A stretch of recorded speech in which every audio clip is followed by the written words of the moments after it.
سیدنا و مولانا محمد رسوله النبی الامین المکین الحنین الکریم الرؤوف الرحیم. اما بعد فاعوذ باللہ من الشیطان الرجیم. بسم اللہ الرحمن الرحیم. قال اللہ تبارک و تعالی فی الکلام المجید والفرقان الحمید: کل نفس ذائقۃ الموت.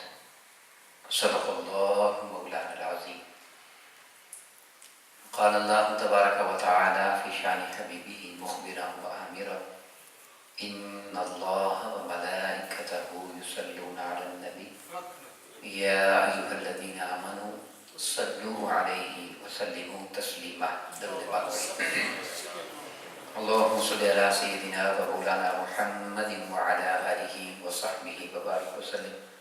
الصلاۃ والسلام علیک یا سیدی یا رحمۃ للعالمین وعلی آلک واصحابک یا سیدی یا مراد المشتاقین. خالق لم یزل کی حمد و ثنا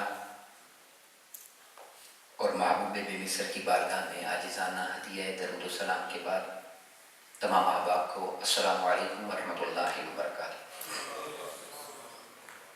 الحمدللہ تعالی خالق کائنات کا احسان عظیم ہے جس نے ہمیں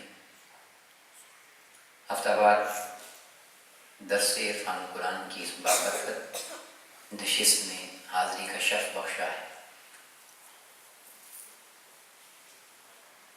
ہماری سلسلہ وار گفتگو سورہ الفاتحہ کے حوالے سے جاری و ساری ہے، مگر جیسا کہ آپ تمام احباب جانتے ہیں کہ محترم شاہد بھائی کی سسر جان انتقال فرما گئے ہیں. آج ان کے سال ثواب کے لیے اس محفل پاک کا اہتمام کیا گیا ہے. اسی مناسبت سے چند ایک کلمات موت کے حوالے سے آپ کی سماعتوں کی نظر کرنا چاہتا ہوں. اس دعا کے ساتھ کہ خالق کائنات اس پاک مجلس کو ان کے درجات کی بلندی کے لیے اپنی بارگاہ میں قبول فرمائے، ان کی اخروی منازل کو آسان فرمائے، اور قبر سے لے کر حشر تک ہر میدان اور ہر لمحے میں اپنی رحمت اور پیارے آقا علیہ السلام کی شفاعت کا تحفہ اور نعمت ان کو نصیب فرمائے. مختصر وقت میں عقائد کے حوالے سے موت سے متعلق چند ایک باتیں آپ کی گوش گزار کرنا چاہ رہا ہوں، اس امید کے ساتھ کہ ان باتوں کو سمجھنا اور جاننا اس لیے بھی ضروری ہے کہ یہ وہ راستہ ہے کہ جس راستے سے ہم سب نے گزرنا ہے. موت ایک ایسی اٹل حقیقت ہے اس کائنات کی کہ انکار کرنے والوں نے اللہ کی ذات کا تو انکار کیا ہے، جو اللہ کو نہیں مانتے، مگر اس کے باوجود موت کا انکار نہیں کر سکے. ایک ایسی زندہ حقیقت ہے کہ جسے کافر بھی مانتا ہے، جسے ایک مشرک بھی مانتا ہے. یہ الگ بات ہے کہ موت کے بعد کیا ہونا ہے اور کیا ہوتا ہے، اس میں پھر اختلاف آ جاتا ہے. ہر شخص اپنے مذہب اور عقیدے کے مطابق اس کو مانتا ہے، لیکن مرنے کو ہر شخص مانتا ہے. ایک ایسی زندہ حقیقت ہے. قرآن مجید میں اللہ تبارک و تعالیٰ نے فرمایا کل نفس ذائقۃ الموت، کہ بے شک ہر جان نے موت کا ذائقہ چکھنا ہے. زیادہ بحث و تمہید میں جائے بغیر اس ذائقے کے حوالے سے ایک بات کر کے پھر قبر کے حوالے سے ایک حدیث پاک آپ کی سماعتوں کی نظر کروں گا. یہ ذائقہ عربی زبان کا لفظ ہے جس کا مطلب ہوتا ہے کہ کسی بھی چیز کا ٹیسٹ، اور یہ ایسا معروف لفظ ہے کہ اسے ہم اردو زبان میں بھی استعمال کرتے ہیں. ایک سوال سے میں اپنی بات کو شروع کرنا چاہتا ہوں، آپ کا جواب میں سننا چاہوں گا کہ اس دنیا میں ذائقے بے شمار ہیں یا ایک ہی ذائقہ ہے؟ بولیے. بے شمار ذائقے. کچھ ذائقے میٹھے ہوتے ہیں، کچھ نمکین ہوتے ہیں، کچھ کڑوے ہوتے ہیں، کچھ ذائقے ترش ہوتے ہیں، کئی چیزیں ایسی ہوتی ہیں جو بے ذائقہ ہوتی ہیں، اور کئی چیزیں ایسی ہوتی ہیں جن کا ذائقہ مکس ہوتا ہے۔ تو خالق کائنات نے موت کا ذکر کر کے بہت بڑی حقیقت سے پردہ اٹھایا ہے، اور ایک بہت بڑا عقیدہ اسی ایک آیت کریمہ میں نکھر کے سامنے آ جاتا ہے، اور وہ کیا کہ جس طرح کائنات میں ذائقے بے شمار ہیں اور لاتعداد ہیں، تو خالق کائنات نے موت کی تشبیہ ذائقے سے اس لیے دی ہے کہ ہر شخص یہ بات جان جائے کہ یہ ذائقہ ہر کسی کے لیے ایک جیسا نہیں ہوگا۔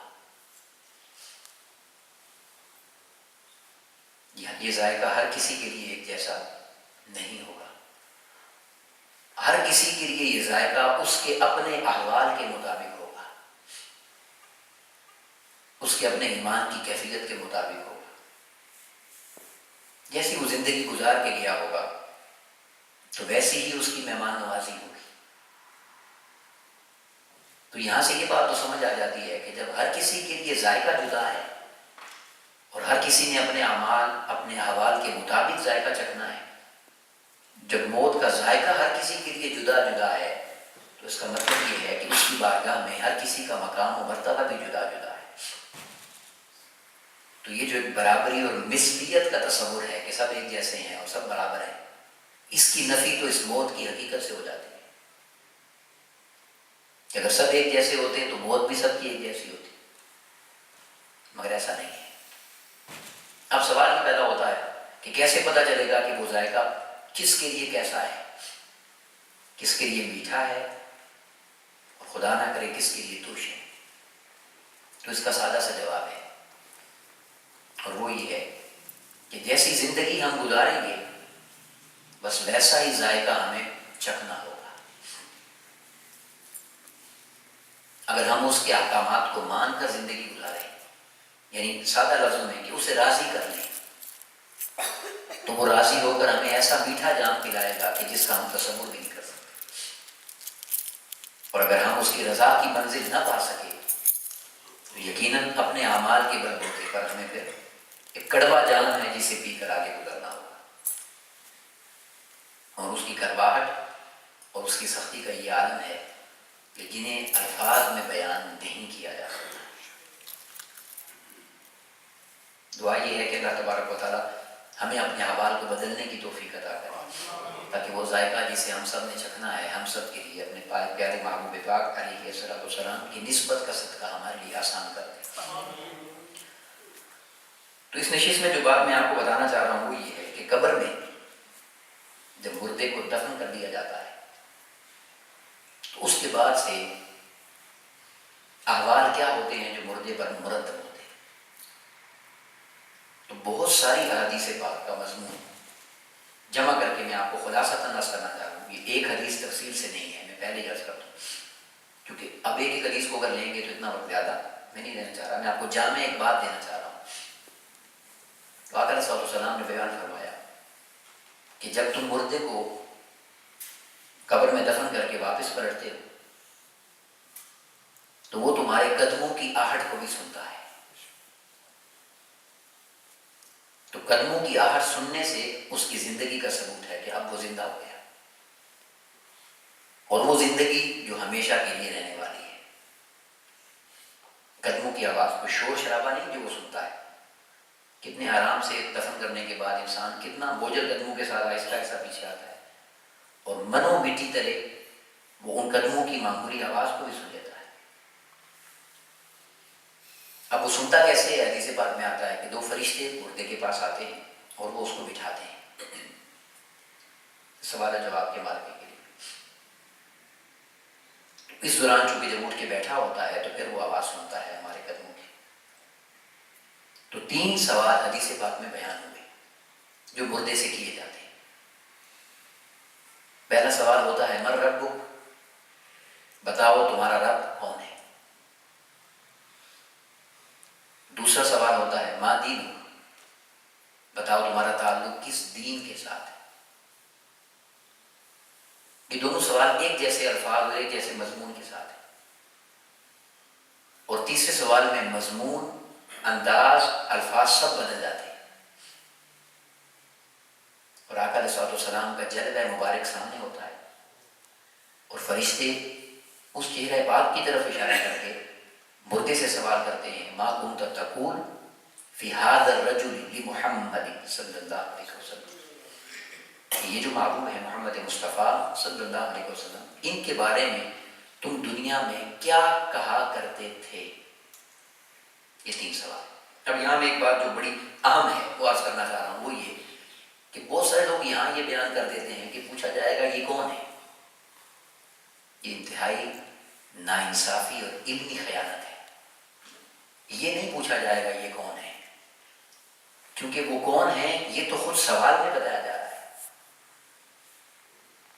آپ پھر سنیں سوال، ما کنت تقول فی ھذا الرجل لمحمد،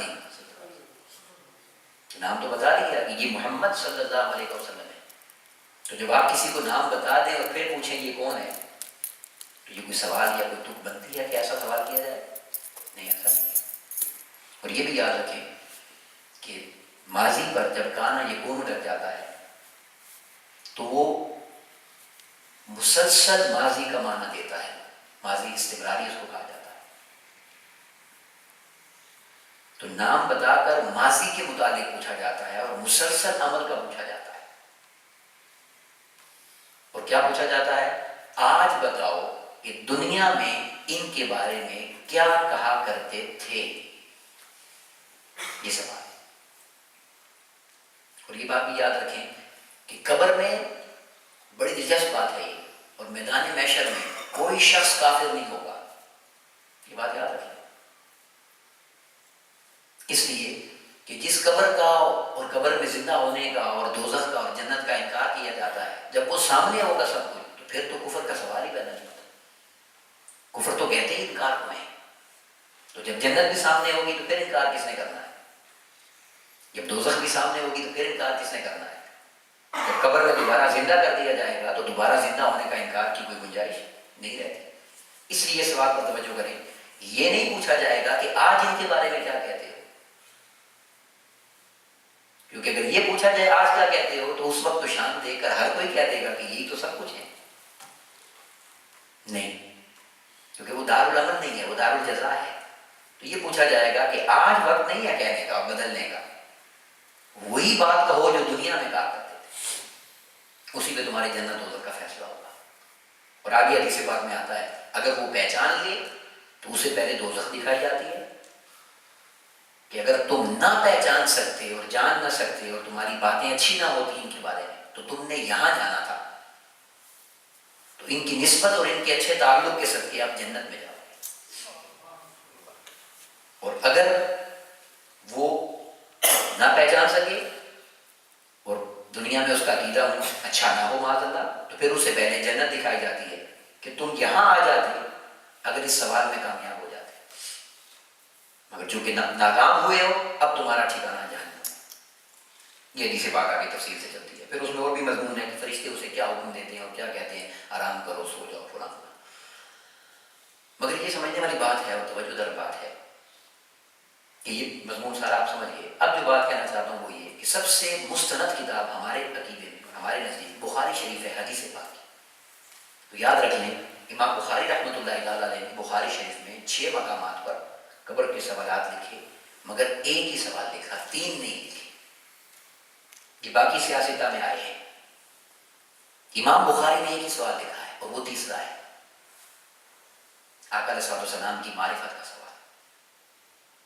اور امام احمد نے روایت فرمایا، سیدہ عائشہ صدیقہ رضی اللہ عنہا ام المؤمنین روایت فرماتی ہیں، آقا علیہ السلام نے صحابہ سے فرمایا، میں اس ایک سوال کی تائید میں حدیث دے دوں، آقا علیہ السلام نے فرمایا، کنتم تفتنون بی وتسألون عنی، تیار ہو جاؤ اور جان جاؤ یہ بات کہ تمہیں فتنے میں ڈالا جائے گا، تفتنون بی، آزمایا جائے گا، فتنے سے مراد کون سا فتنہ اور کیا آزمائش؟ وتسألون عنی، تم سے صرف میرا پوچھا جائے گا۔ صحابہ کرام کو یہ حکم ملا، تو یہ اس کی تائید ہے۔ اب وہ 3 سوال بھی حق ہیں، ان کا انکار نہیں ہے، وہ حدیث میں آئے ہیں، مگر میں آپ کو سادت کا اس کا خلاصہ بتا دیتا ہوں۔ حضور شیخ الاسلام ڈاکٹر محمد طاہر القادری مدثر اللہ علیہ نے بڑی تفصیل سے اس مضمون پر بحث کی اور بڑی خوبصورت مثبت بات آپ نے فرمائی. فرماتے ہیں کہ 3 سوال حق ہیں مگر مومن کے لیے ایک ہی سوال ہے. وہ کیسے؟ یہ جو پہلا سوال ہے کہ من ربک، تو اس سوال کے جواب میں 2 قسم کے لوگ سامنے ہوں گے، کچھ اللہ کو ماننے والے اور کچھ اللہ کو نہ ماننے والے. تو اللہ کو ماننے والے توحید والے ہیں اور نہ ماننے والے مشرک ہیں. تو یہ سوال تو فیصلہ کرے گا کہ توحید والا ہے یا شرک والا ہے. یہ ایمان کا فیصلہ نہیں کرے گا. غور سے سمجھیں یہ بات. اس سوال میں ایمان کا فیصلہ نہیں ہو رہا، اس میں توحید کا فیصلہ ہو رہا ہے. اور توحید پر تو یہود بھی قائم ہے، توحید پر تو عیسائی بھی، کئی عیسائی یہ خدا کو مانتے ہیں جیسے فرقے ہیں ان کے اندر. تو یہ تو توحید والوں کو ایک طرف کر دے گا اور شرک والوں کو ایک طرف کر دے گا. اب دوسرا سوال جو ہے وہ توحید والوں میں دین کی علامت بتائے گا کہ توحید کی بات کرنے والوں اپنا دین بھی تو بتاؤ. اب جنہوں نے یہود کہا یا عیسائیت کی بات کی وہ ایک طرف ہو جائیں گے، اور جس نے زبان سے کہہ دیا مسلمان ہوں یا مومن ہوں وہ ایک طرف ہو جائیں گے. تو جب مسلمان اور مومن ایک طرف ہو جائیں گے تو اب فرشتوں کو حکم ہوگا کہ یہ جو دعوی ایمان کر رہا ہے، یہ جملہ بڑے غور سے سنیے، اور یہ زبان سے کہہ رہا ہے کہ میں مومن ہوں، تو اس سے ایمان کی نشانی تو پوچھو. اب غور کریں اس بات پر، کیا ایمان کی نشانی اللہ کا نام نہیں ہے؟ تو جواب ہے کہ نہیں ہے.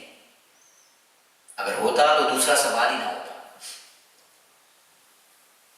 کیا ایمان کی نشانی اسلام کہہ دینا کافی نہیں ہے؟ تو جواب ہے نہیں ہے.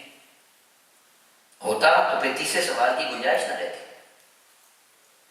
تو اب جب مومن ہونے کا ذکر کر دیا تو پھر اور کوئی سوال ہے ہی نہیں. پھر وہی سوال ہے جس پر فیصلہ ایمان ہوتا ہے، اور وہ کیا؟ کہ چہرے انور سامنے ہو، رخ والضحیٰ سامنے ہو، اور یہ پوچھا جائے کہ اس ہستی کے بارے میں دنیا میں تیرا عقیدہ کیا تھا. بس.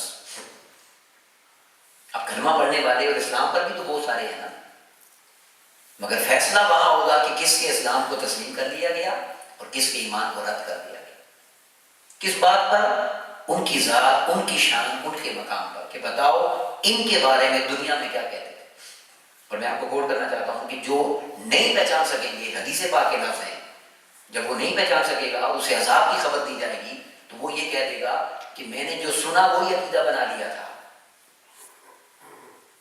جو میں نے سنا وہی عقیدہ بنا لیا تھا. تو اسے فرشتے کہیں گے کہ تجھے اللہ نے دماغ اور سوچ سمجھ نہیں دی تھی؟ تو نے سوچا نہیں کہ اس ہستی کے بارے میں سن کے عقیدہ کیسے بناؤں جس کے اشاروں پر سورج چاند بدل جاتے ہیں؟ حضور کی معرفت کی طرف اشارہ دیا جائے گا کہ یہ وہ ذات ہے کہ اس کے لیے سن کر عقیدے کی ضرورت نہیں ہے، اس ذات اور اس ہستی کے مقام کو تو سمجھنے کی ضرورت ہے. اللہ نے کیا شان عطا کی ہے. یہاں سنی سنائی بات نہیں چلے گی، یہاں اسی کی بات چلے گی جو ان کی شان اور مقام کو جان کر اور پہچان کر یہاں آیا ہوگا. تو ایمان کی نشانی اور علامت صرف اور صرف ایک بات پر ہونا ہے فیصلہ، اور وہ ذات محمد مصطفیٰ ہے صلی اللہ علیہ وسلم. حضور کی ذات مبارک، آقا علیہ السلام کی ذات مبارک. اور یہاں یہ بات بھی بڑی قیمتی اور اہم ہے کہ اللہ تبارک و تعالیٰ نے جب اپنا سوال پوچھا، تینوں سوالوں کو غور سے دیکھیں. یہ بھی سوال پوچھا جا سکتا تھا نام لے کر، حل اللہ ربک، کیا تمہارا رب اللہ ہے؟ یس اور نو کر دو، مگر نام نہیں لیا اپنا. من ربک، بتاؤ کون رب ہے؟ مشکل سوال. دین کا بھی نام لے کر نہیں پوچھا، اسلام دین ہے یا کوئی اور؟ مشکل سوال. اور جس سوال میں یس اور نو کا فیصلہ ہونا تھا، اس سوال میں گناہگاروں کے لیے، عاشقوں کے لیے، غلاموں کے لیے ساتھ نام لکھ کر اشارہ بھی دے دیا کہ نام ہم بتا دیتے ہیں. یہ نہیں پوچھ رہے نبی کون ہے تمہارا، 1.25 میں سے کس پر لائے تھے ایمان؟ نہیں، نام ہم بتا دیتے ہیں کہ یہ حسن و جمال کسی اور کا نہیں ہو سکتا، یہ بی بی آمینہ کے لال جناب سیدنا محمد مصطفیٰ ہی ہیں. یہ وہی ہیں، بس صرف تم یہ بتا دو کہ تم ان کے بارے میں کیا کہتے تھے. تو جو عقیدہ آج کہا جاتا ہے حضور کی شان کو ماننے والا یا نہ ماننے والا، حضور کی شان کو تسلیم کرنے والا یا نہ کرنے والا، اس عقیدے پر فیصلہ ہوگا. اس لیے زور دیا جاتا ہے کہ عقیدے کو معمولی نہ سمجھا جائے. میں 2 بزرگوں کا ایک واقعہ آپ کو مختصر عرض کر دیتا ہوں. آقا علیہ السلام کی عظمت ماننے والے اور نہ ماننے والوں کا ایک مناظرہ ہوا. تو نے 2-3-4 راتیں محنت کی اور دلائل ڈھونڈے. کچھ لوگوں نے دلائل یہ ڈھونڈے کہ حضور معاذ اللہ شفاعت نہیں کریں گے، وہ درود پاک نہیں سنتے، وہ حاضر و ناظر نہیں ہے، ان کی یہ شان نہیں. اس نور و بشر پہ وہ دلائل ڈھونڈتے رہے نہ ہونے کا، اور ایک طرف بزرگ دلائل ڈھونڈتے رہے ان کی شان ہونے کا. دونوں ساری رات لگا دی انہوں نے. تو صبح مناظرے کا فیصلہ ایک بات پر ہوا، صرف دلائل پر نہیں ہوا. یہ بڑی خاص بات ہے. دلائل دونوں کے پاس موجود تھے مگر فیصلہ صرف ایک بات پر ہوا. کسی کہنے والے نے کہہ دیا کہ تم دونوں امتی ہونے کے ناطے جواب دے دو کہ تم نے رات ساری اس بات پر لگائی ہے کہ تم حضور کی ذات میں معاذ اللہ نقص ڈھونڈتے رہے کہ کہاں کمی کا کوئی اشارہ مل جائے، کہاں کوئی نقص مل جائے، اور یہ ساری رات حضور کی شان تلاش کرتا رہا ہے. تو صرف یہ جواب دے دو کہ امتی ہونے کا حق کس نے ادا کیا، کہ امتی ہونے کا حق کس نے ادا کیا، شان ڈھونڈنے والے نے یا معاذ اللہ نقص اور کمی ڈھونڈنے والے نے. تو اسی بات پر فیصلہ ہو گیا کہ اچھا امتی تو وہی ہے کہ جو ساری رات ان کی شان کی باتیں ڈھونڈتا رہا ہے.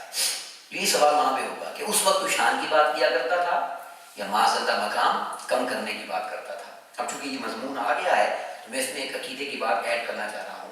میں اس کو مکمل کرنا چاہ رہا تھا مگر یہ بات بہت ضروری ہے، بہت قیمتی ہے. اسے میں جب بہت قیمتی بات ہو تو میں زور اس لیے دیتا ہوں کہ توجہ زیادہ کریں. یہ جو آقا علیہ الصلوۃ والسلام کی مقام اور شان کو نہ سمجھنے والا ایک تصور ہے نا، کم علمی کی وجہ سے، نادانی کی وجہ سے، بے وفائی کی وجہ سے اسے کوئی بھی نام دے. تو میں اس کا ایک وجہ بتا دیتا ہوں کہ وجہ کیا ہے. جب ہم کہتے ہیں کہ آقا علیہ الصلوۃ والسلام کے پاس علم غیب ہے تو ایک ہی دلیل جواب میں ہوتی ہے کہ علم غیب تو اللہ کا ہے. جب ہم کہتے ہیں کہ ان کو اللہ نے حاضر و ناظر کی شان عطا کی ہے تو جواب یہ آتا ہے کہ حاضر و ناظر تو بولیے اللہ کی ذات ہے. تو جو شان حضور کی ہم بیان کرتے ہیں اسے توحید کے ساتھ جوڑا جاتا ہے. یہ بات سمجھیے گا غور سے.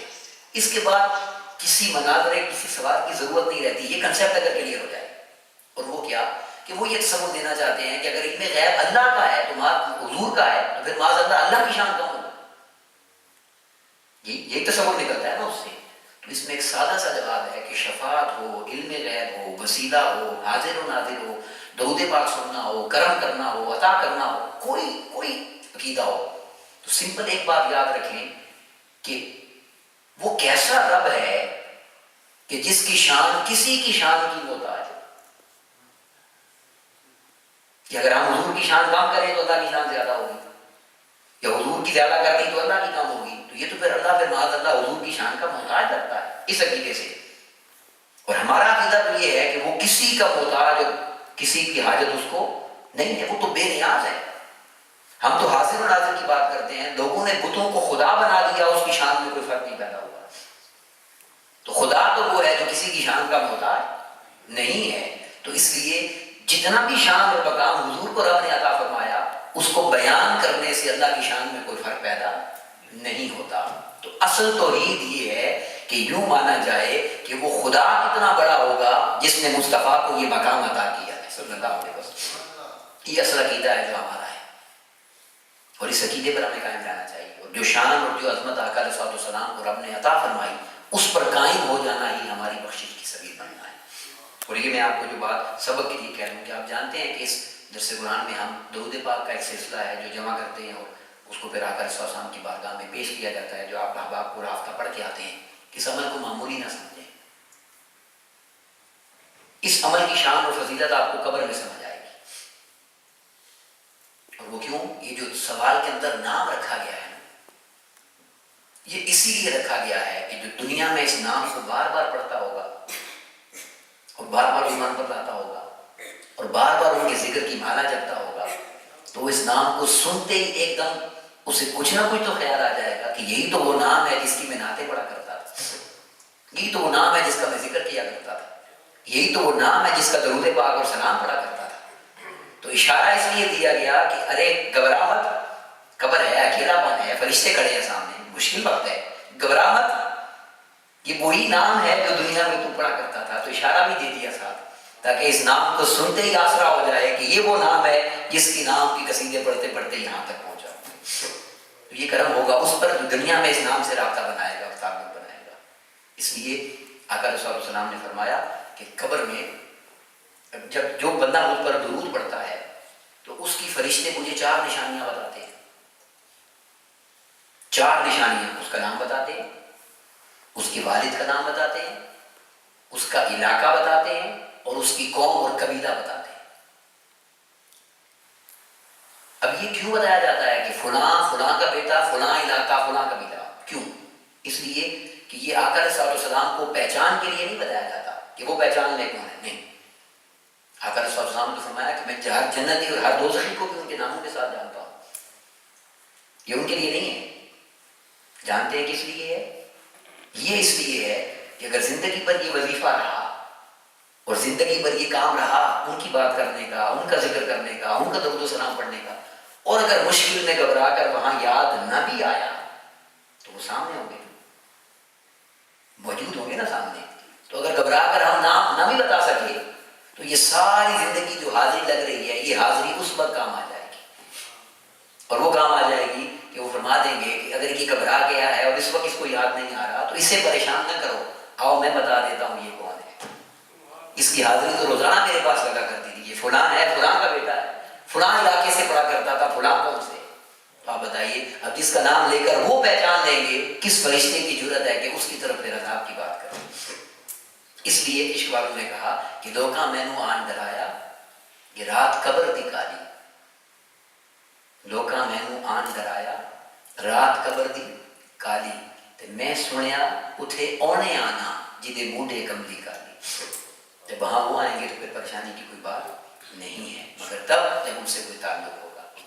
اسی لیے سیدی اعلیٰ حضرت اس شعر پر بات کو مکمل کر رہا ہوں۔ آپ نے فرمایا، یہ پورے اس مضمون کا خلاصہ کہ آپ نے فرمایا آج لے ان کی پناہ، آج مدد مانگ ان سے،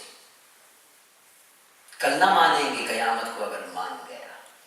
وہاں ماننا کام نہیں آئے گا، اگر وہاں بچنا چاہتا ہے تو آج ہی مان اور آج ہی ان کی پناہ میں آ جا، تاکہ وہ بھی شفقت فرمانے کے لیے وہاں پہ اپنے کرم کی بہار دکھائیں۔ تو دعا ہے کہ اللہ ہمیں کثرت درود و سلام کی توفیق عطا کرے، اور آقا علیہ الصلوۃ والسلام کے ذکر سے ہمیں نسبت عطا کرے، اور آقا علیہ الصلوۃ والسلام کے ذکر کا صدقہ ہم سب کی حاضریوں کو قبول فرمائے، اور ہم سب کو قبور میں آقا علیہ الصلوۃ والسلام کی معرفت نصیب فرمائے۔ وما علینا الا البلاغ المبین۔ السلام علیکم ورحمۃ اللہ وبرکاتہ۔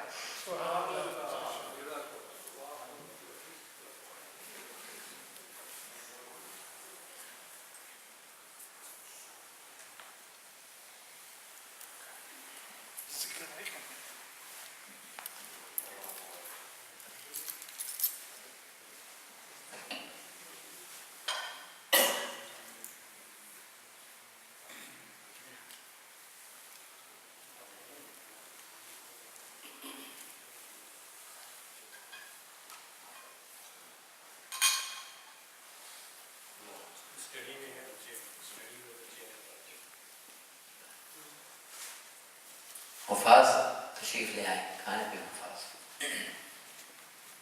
ختم شریف کے لیے حفاظ تشریف لے آئیں۔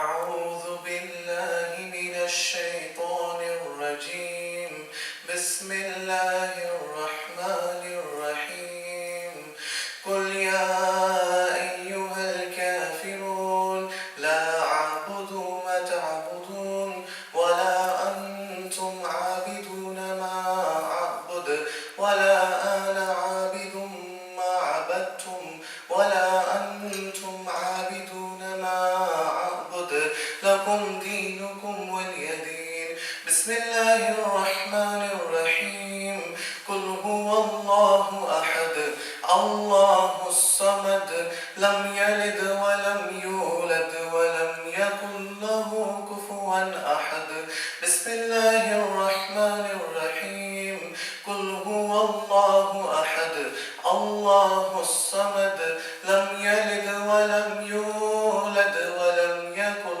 له كفوا أحد بسم الله الرحمن الرحيم قل هو الله أحد الله الصمد لم يلد ولم يولد ولم يكن له كفوا أحد بسم الله الرحمن الرحيم قل قل أعوذ برب الفلق من شر ما خلق ومن شر غاسق إذا وقب ومن شر النفاثات في العقد ومن شر حاسد إذا حسد. بسم الله الرحمن الرحيم. قل أعوذ برب الناس ملك الناس إله الناس من شر الوسواس الخناس الذي يوسوس في صدور الناس من الجنة والناس. بسم الله الرحمن الرحيم.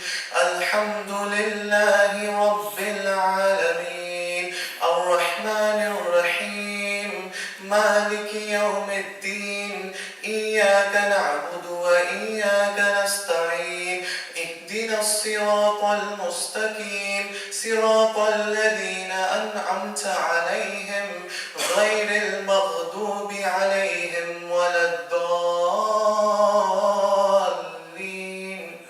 آمين. بسم الله الرحمن الرحيم.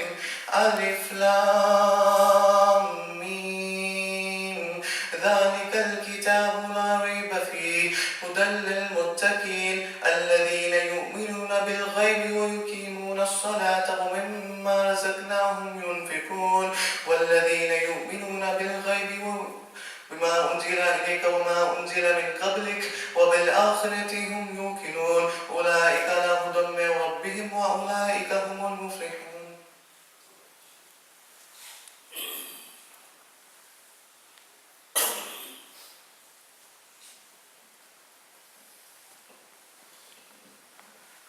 أعوذ بالله من الشيطان الرجيم. بسم الله الرحمن الرحيم. وإلهكم إله واحد لا إله إلا هو الرحمن الرحيم.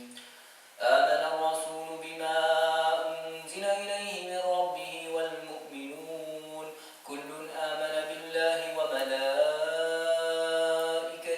وكتبه ورسله لا نفرق بين أحد من رسله وقالوا سمعنا وأطعنا غفرانك ربنا وإليك المصير.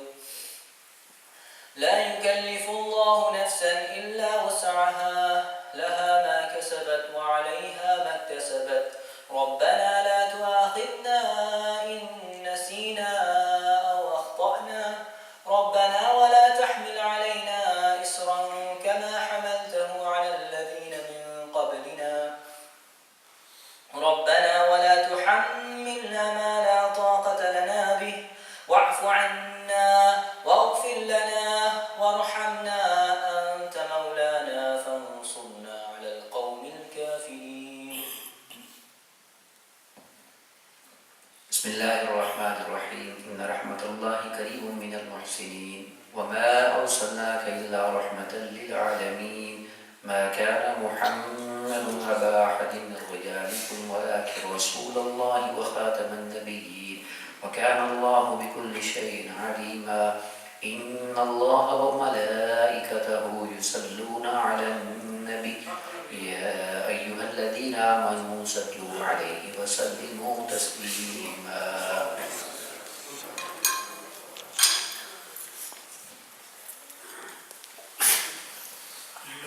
خا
اس جان سار کا واسطہ تو ہر ایک گدا کا سلام لو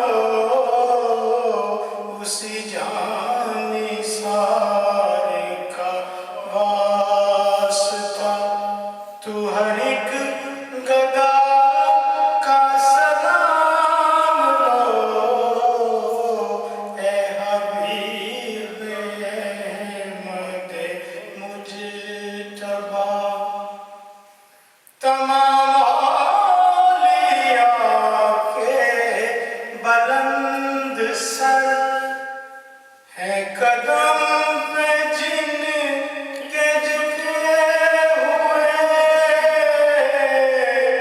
تمام اولیاء کے بلند سر ہے قدم پہ جن کے جھکے ہوئے ہے قدم پہ جن کے جھکے ہوئے اسی پیارے غوث کا واسطہ تو ہر ایک گدا کا سلام لو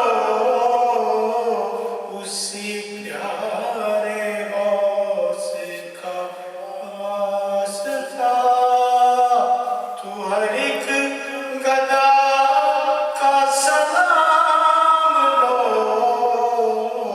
اے حبیب احمد مجتبی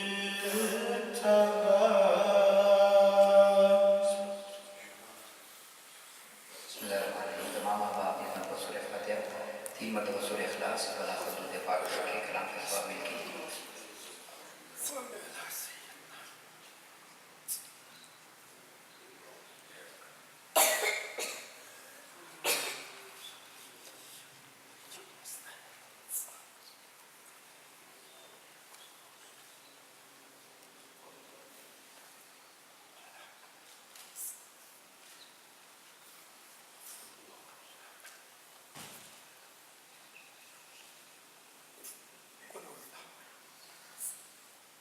بسم اللہ الرحمن الرحیم. آمین. اللہم صلی علی سیدنا مولانا محمد وعلی آلہ وصحبہ وبارک وسلم. اللہم ربنا آتنا فی الدنیا حسنۃ وفی الآخرۃ حسنۃ وقنا عذاب النار وقنا عذاب القبر وقنا عذاب الحشر وقنا عذاب الصقر وقنا عذاب القرز وقنا عذاب المرض وقنا عذاب الميزان. اللهم أعنا على تلاوة القرآن وذكرك وشكرك وحسن عبادتك وحسن محبتك وحسن معرفتك. اللهم ربنا ظلمنا أنفسنا وإن لم تغفر لنا وترحمنا لنكونن من الخاسرين. یا الہ العالمین، تیری توفیق کے ساتھ، تیرے کرم کے ساتھ اس پاک مجلس پاک کا اہتمام ہوا. دوست احباب نے جو کچھ کلام پاک پڑھا، علاوہ ازیں تیری توفیق کے ساتھ 15 ختم قرآن مجید، 8,20,000 مرتبہ درود پاک کا ہدیہ، علاوہ ازیں جتنا کچھ ختم قرآن، جو کچھ ذکر اذکار دعا ہے والد تیرے حضور سب پیش کرتے ہیں. اس کو شرف قبولیت عطا فرما. یا الہ العالمین، اس کے پڑھنے سننے میں ہم سے کوئی غلطی ہو بتائی ہو مالک اپنی رحمتوں کا صدقہ ہمیں معاف فرما. یا الہ العالمین، قبولیت اور منظوریت کے بعد اس تمام کا ثواب عطیتاً، توفتاً، نذرانتاً، عقیدانتاً، عاجزانتاً، محبتاً میرے آقا علیہ السلام کی بارگاہ میں پیش کرتے ہیں. مالک قبول فرما. یا الہ العالمین، آقا علیہ السلام کے صدقہ سے تمام انبیاء کرام کی جناب میں پیش کرتے ہیں. مالک قبول فرما.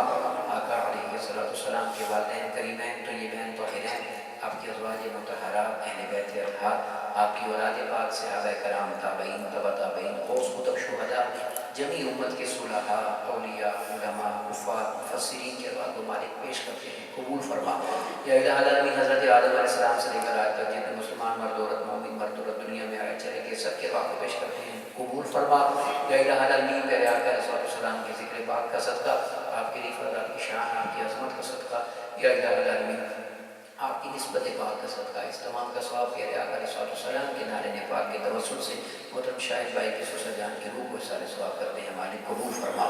یا الہ العالمین، کی قبول قبر پہ اپنی رحمت نازل فرما، یا الہ العالمین ان کی قبر کو جنت کے باغات میں سے ایک باغ بنا، یا الہ العالمین حد نگاہ تک ان کی قبر کو وسعت و خوشحالی نصیب فرما، یا الہ العالمین قبر میں پیارے آقا علیہ السلام کی معرفت یا اللہ ان کو انعام عطا فرما، آقا علیہ السلام کی مبارک کملی کی یا اللہ ان کو چھاؤں نصیب فرما، پیارے آقا علیہ السلام کی شفاعت کبریٰ و صغریٰ کی یا اللہ ان کو خیرات عطا فرما، یا الہ العالمین یا الہ العالمین بحیثیت بشر غلطی کوتاہی مسلمیاں میں ہو مالک اپنی رحمتوں کا صدقہ معاف فرما، ان کی جملہ عبادات کو، جملہ ذکر اذکار کو یا اللہ، جملہ نیکیوں کو یا اللہ اپنی شان کے در کے اللہ اپنی بارگاہ میں قبول فرما، یا الہ العالمین یا الہ العالمین پسماندگان کو صبر جمیل عطا فرما، پیارے آقا علیہ السلام کی جمیع امت کے مرحومین ہم سب کے عزیز و غالب جو دنیا سے چلے گئے مالک سب کو اخروی منازل میں اپنی رحمت عطا فرما، سب کے لیے یا اللہ آسانیاں فرما، یا الہ العالمین سب کو قبر کے عذاب سے محفوظ فرما، یا الہ العالمین سب کو قبر میں اپنی رحمتیں اپنا نور اپنے کرم کی خیرات نصیب فرما،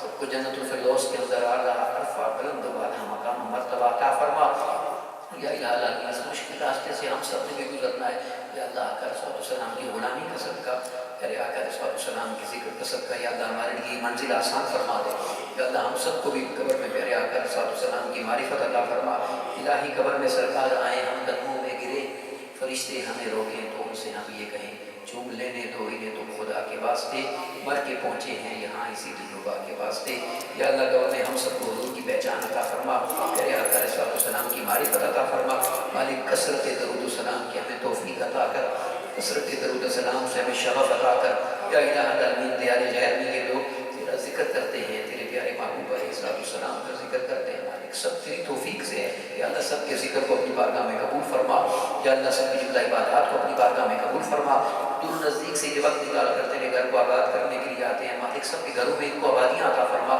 یا اللہ سب کی نیک جائز حاجات کو قبول فرما، سب کی نیک جائز دعاؤں کو قبول فرما، سب کی نیک جائز تمناؤں کو قبول فرما، سب کے نیک جائز ارادے اپنی بارگاہ میں قبول فرما، یا اللہ پیارے آقا کی جمیع امت پہ رحمتیں نازل فرما، مالک جتنے پریشان حال ہیں ان کو پریشانیوں سے نجات عطا کر، جو مسائل میں گرے ہوئے ہیں مولا ان کی مصیبتوں کا خاتمہ فرما دے، یا الہ العالمین جو بے روزگار ہیں ان کو روزگار عطا کر، مالک سب کو اس کے حلال وسیع و کشادہ عطا کر، یا الہ العالمین جو بے اولاد ہیں ان کو اولاد نرینہ عطا فرما، مالک جن کو تو نے اولاد دی ہے سب کی اولاد کو نیک فرما دے، سب کی اولاد کو تابعدار فرما دے، سب کی اولاد کو حضور کے نام پہ قائم فرما، مالک قیامت تک ہماری نسلوں کو دین پر قائم فرما، حضور کی غلامی پر قائم فرما، آقا علیہ السلام کے عشق میں قائم فرما، یا الہ العالمین یا الہ العالمین دیار غیر میں یہ تیرا نام لینے والے پیارے محبوب علیہ السلام کا نام لینے والے مالک جس کس کا جو کام تو مشکل جو پریشانی ہے یا اللہ اپنی رحمت عطا فرما دے، یا اللہ جو والدین اپنے بچوں کے رشتوں کی وجہ سے پریشان ہیں مالک ان کی مدد فرما،